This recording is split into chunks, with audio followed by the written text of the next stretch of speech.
Kobe was known as a fierce competitor on the basketball court. The greatest of all time, a writer, an Oscar winner, and the Black Mamba.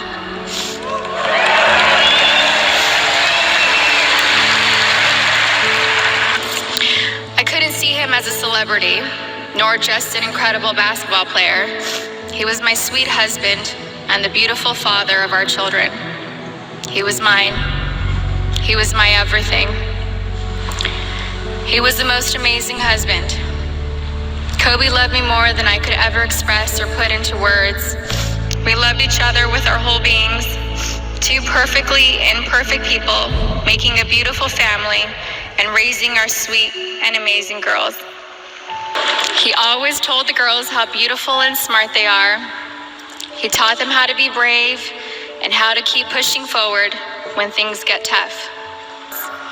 He was a doting father, a father that was hands-on and present. He helped me bathe Bianca and Capri almost every night. He would sing them silly songs in the shower and continue making them laugh and smile as he lathered them in lotion and got them ready for bed. He had magic arms and could put Capri to sleep in only a few minutes. He said he had it down to a science, 8 times up and down our hallway. He loved taking Bianca to Fashion Island and watch her play in the koi pond area, and loved taking her to the park. Their most recent visit to the koi pond was the evening before he and Gigi passed. He shared a love of movies and the breakdown of films with Natalia. He enjoyed renting out theaters and taking Natalia to watch the newest Star Wars movie or Harry Potter films. And they would have movie marathons, and he enjoyed every second of it.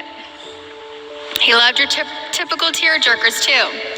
He liked watching Stepmom, Steel Magnolias, and Little Women. He had a tender heart. Kobe somehow knew where I was at all times, specifically when I was late to his games. He would worry about me if I wasn't in my seat at the start of each game, and would ask security where I was at the first timeout of the first quarter. And my smart ass would tell him that he wasn't going to drop 81 points within the first 10 minutes of the game.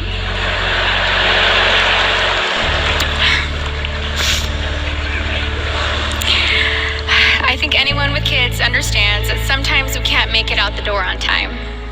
And eventually he was used to my tardiness and balled out. The fact that he could play on an intense professional level and still be concerned by making sure we made it to the game safely was just another example of how family came first to him. He loved being Gianna's basketball coach. He told me he wished he would have convinced Natalia to play basketball so that they could have spent even more time together. But he also wanted her to pursue her own passion. He watched Natalia play in a volleyball tournament on her birthday on January 19th. And he noticed how she's a very intelligent player. He was convinced she would have made a great point guard with her vision of the court. And he told me that he wanted Bianca and Capri to take up basketball when they get older so he could spend just as much time with them as he did with Gigi. And Kobe always told Bianca and Capri that they were going to grow up and play basketball and mix they ass up. Now they won't have their daddy and sister here to teach them, and that is truly a loss I do not understand. But I'm so thankful Kobe heard Coco say, Dada. He isn't going to be here to drop Bianca and Capri off at pre-K or kindergarten. He isn't going to be here to tell me to get a grip V when we have to leave the kindergarten classroom, or show up to our daughter's doctor's visits for my own moral support. He isn't going to be able to walk our girls down the aisle or spin me around on the dance floor while singing PYT to me.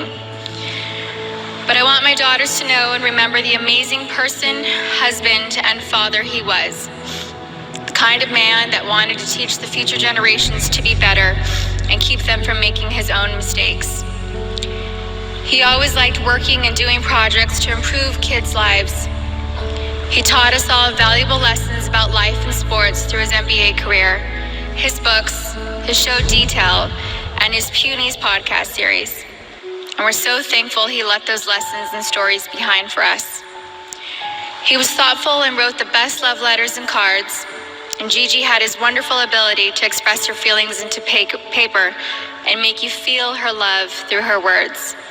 She was thoughtful like him. They were so easy to love. Everyone naturally gravitated towards them. They were funny, happy, silly, and they loved life. They were so full of joy and adventure.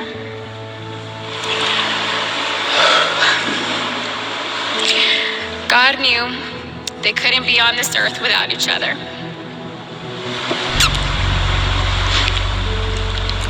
He had to bring them home to heaven together.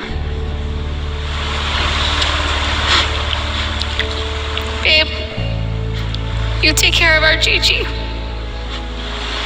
And I got Nani, Bibi, and Coco. We're still the best team. We love and miss you, Boo Boo and Gigi. May you both rest in peace and have fun in heaven until we meet again one day. We love you both and miss you forever and always. Mommy.